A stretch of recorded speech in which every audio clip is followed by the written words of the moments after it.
Funding for the Hinckley Report is made possible in part by the George S. and Dolores Doré Eccles Foundation and the Cleone Peterson Eccles Endowment Fund.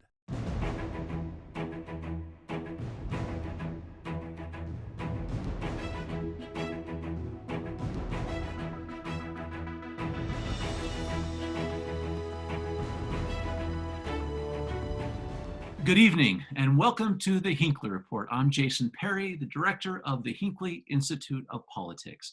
Joining us tonight on the Hinckley Report, we have Boyd Matheson, opinion editor with the Deseret News, Matt Canham, senior managing editor with the Salt Lake Tribune, and Lindsay Whitehurst, reporter with the Associated Press.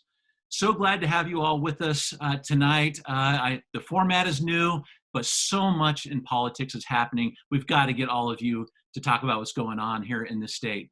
I want to just talk for a minute at the beginning about what we're all talking about with the coronavirus. Utah has been hit just like every other state, over 1,000 cases here. And I want to talk about how our elected officials are addressing the problem, how people are perceiving that they are addressing the problem as well. And I'm going to really start, Boyd, with this quote from Mike Leavitt in 2007. Of course, he was the head of the U.S. Department of Health at the time. And he said, "Everything we do before a pandemic seems alarmist, and everything we do after the pandemic will seem inadequate." That's a tough position to be in as an elected official. It really is. It's a real challenge, and communication is everything. And often we under communicate in these settings. And I think what you see, though, both nationally and locally, is it takes a little while to kind of get the sea legs under them. We've seen, kind of dueling press conferences that haven't been scheduled. Those are now all streamlined and aligned into one message. So there's a lot of that goes on. But I think both nationally and locally, there is a little bit more of a system now.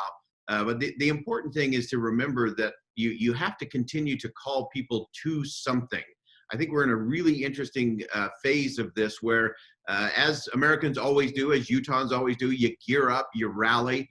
And I think we're in this little lull of we kind of did the first push, and now it's kind of in that phase of, man, do we really have to sustain this for months? And so I think it's time for more communication, and not just statistics and not just a repeat of things, but it's time to call people to do some specifics to move it to that next level so that people feel engaged. Because remember, it's the old saying that one death is a tragedy, 10,000 or 100,000 is a statistic. And so I think it's important for leaders to communicate in a way that every single Utah and every American feels like they're part of the solution to this thing. I think that's one of the challenges that the governor and the lieutenant governor has had, is that we have a big state and we're in some ways a diverse state by population. If they were just leading Salt Lake County or Summit County, where there are outbreaks and lots of cases, the messaging is pretty easy. But when you're talking to rural Utah, that, counties that might have no cases or a single case, and you're telling them they have to shelter in place or stay at home, as the way we've been saying it, or that you can't go to a restaurant, it's harder to message sometimes. So I do think that they have to try to, as Boyd said, get everyone on the same page, but realize that individuals live in different circumstances.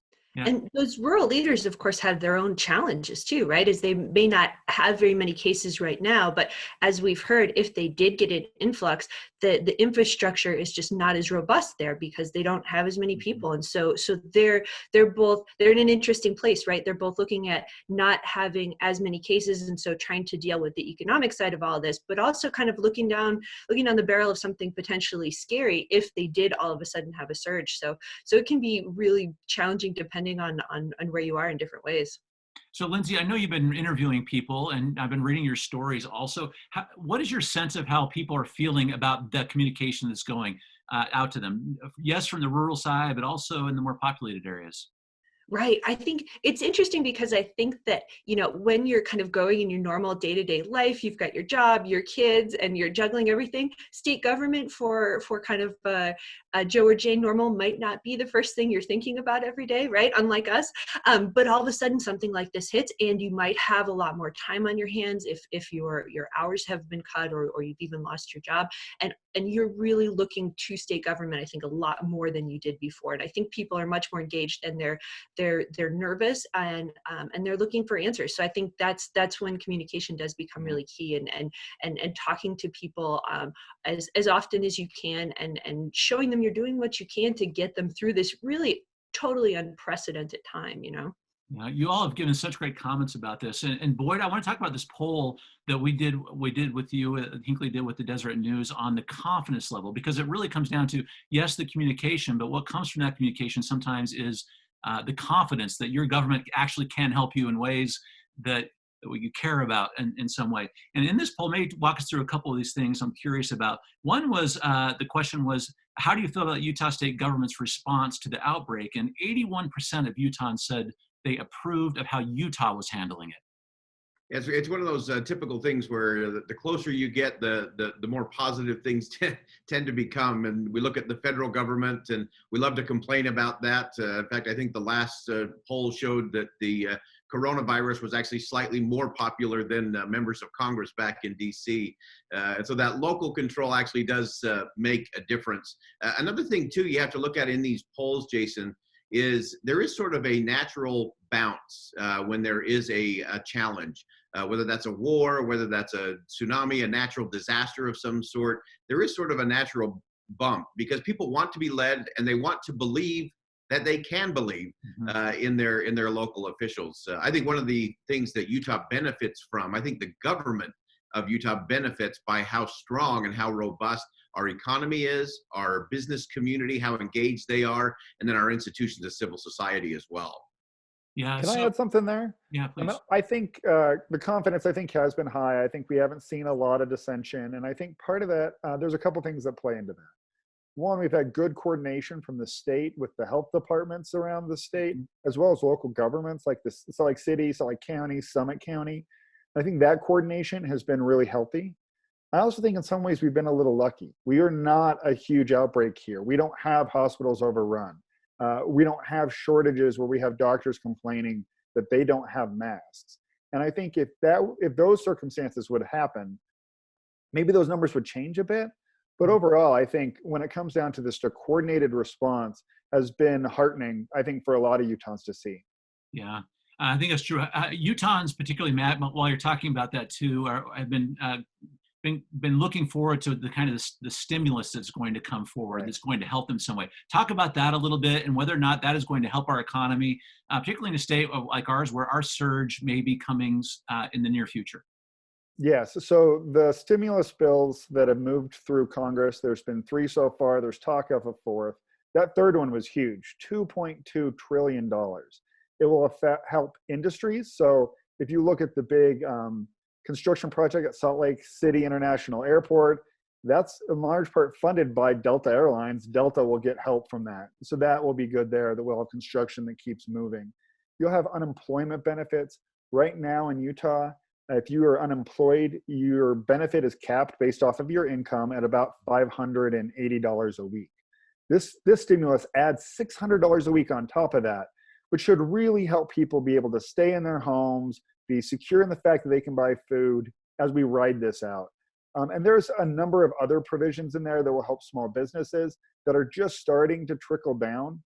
We even have some things that help hospitals and police departments.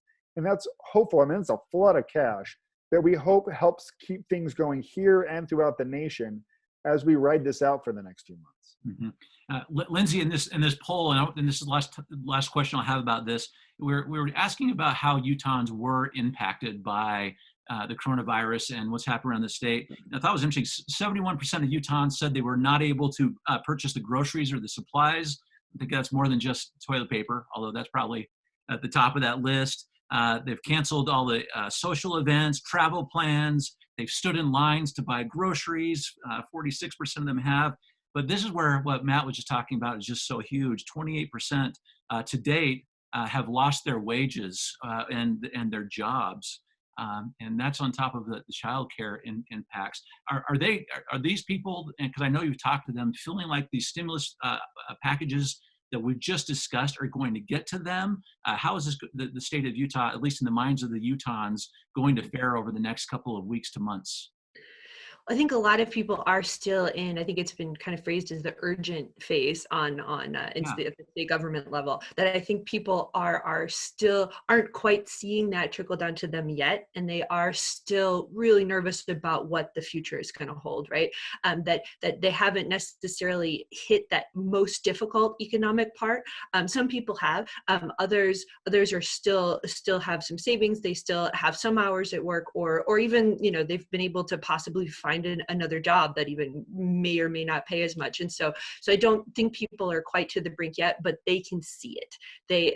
And there's a real nervousness, a real fear, and they hope that stimulus is going to come through. But of course, we won't be seeing those checks for quite a while now. And so I think there's both some things folks are feeling now, and even more than that, there's all these other things they could see being dominoes down the road, and both of those things are really nerve-wracking. And even if you haven't lost your job or lost income yet, you still go to the grocery store and see those empty shelves. You try to get things that you can't get in your normal life, and so there's ripple effects on fear too, and that really does have a big effect on people and in your day-to-day life. I think there's some low grade stress for everyone, and some really high grade stress for some, and so I think people are waiting, and they're hopeful, but we'll just see exactly how it all shakes down.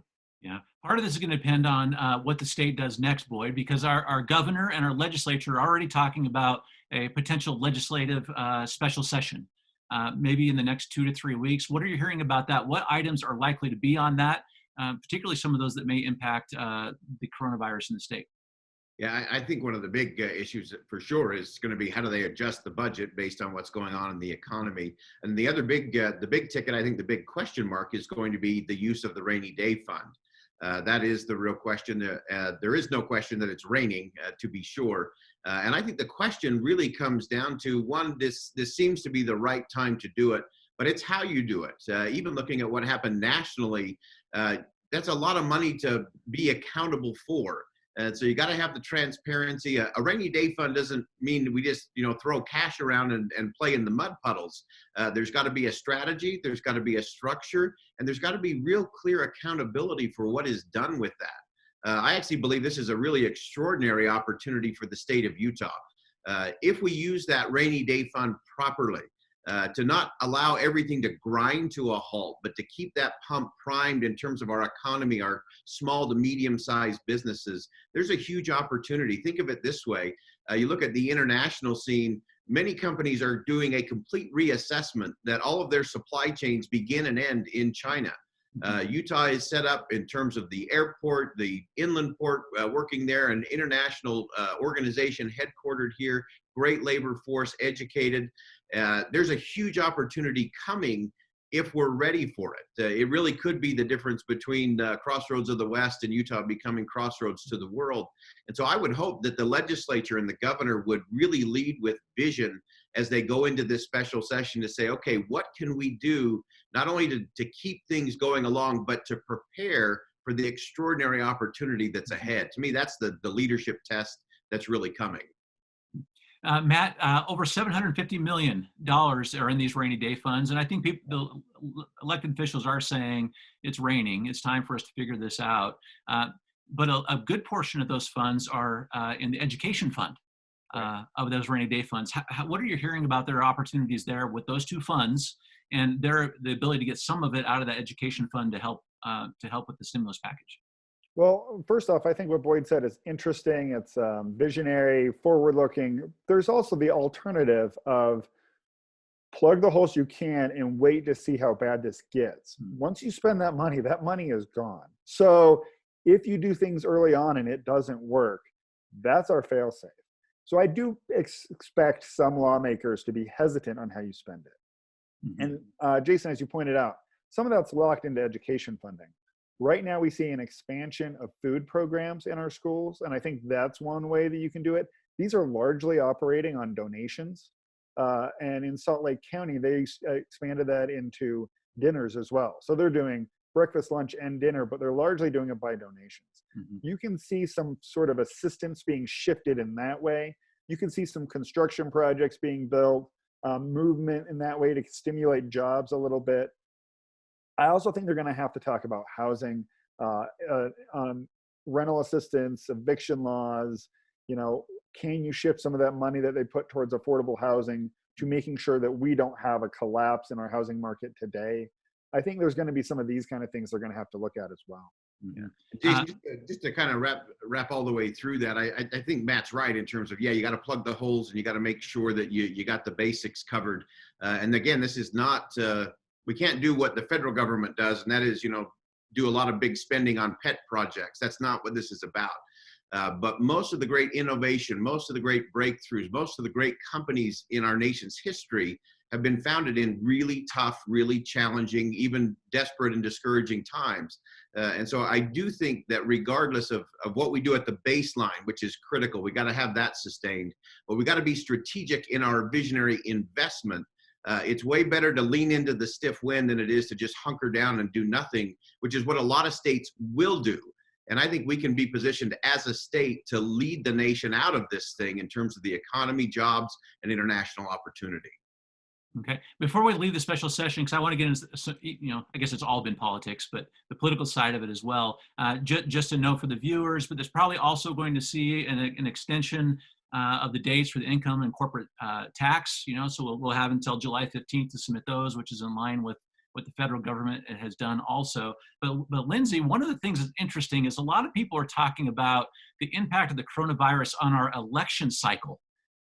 And there are huge impacts in terms of the ability to, we'll go through this, signatures, et cetera, but there's some pressure being applied on the governor to maybe add something to the special session call about extending the deadlines for elections.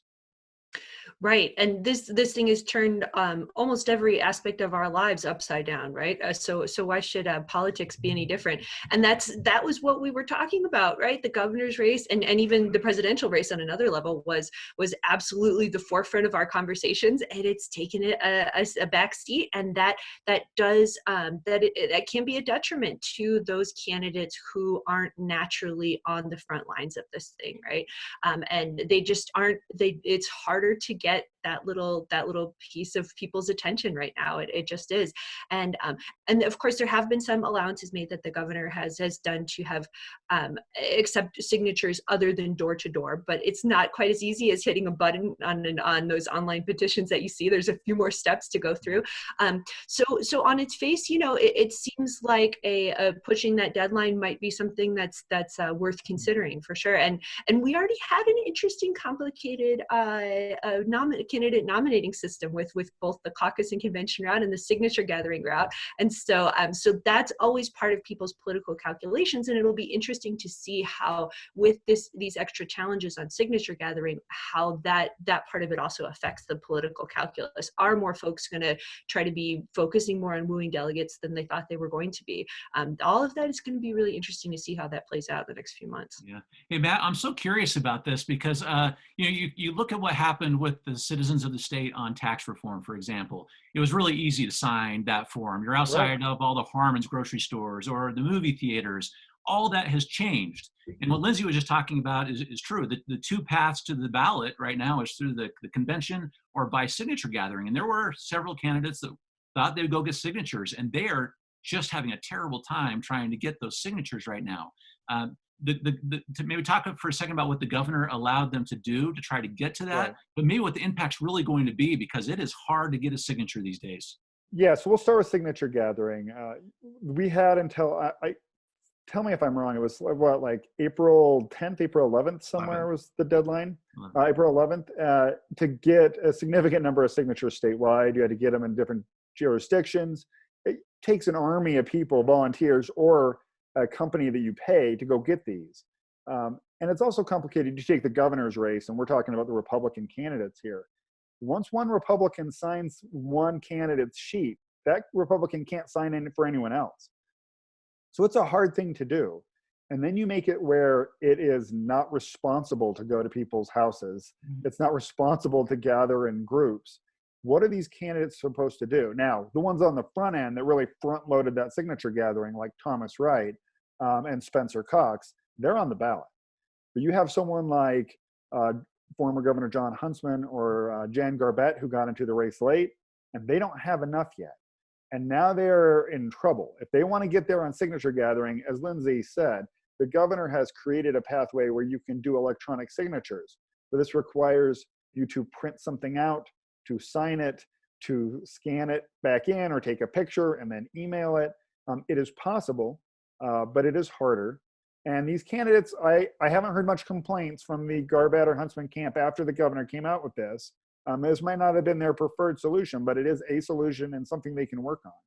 But I would also point out, for those who go the convention route, the talk to your delegates, go to convention, get support, this has totally changed their calculus too.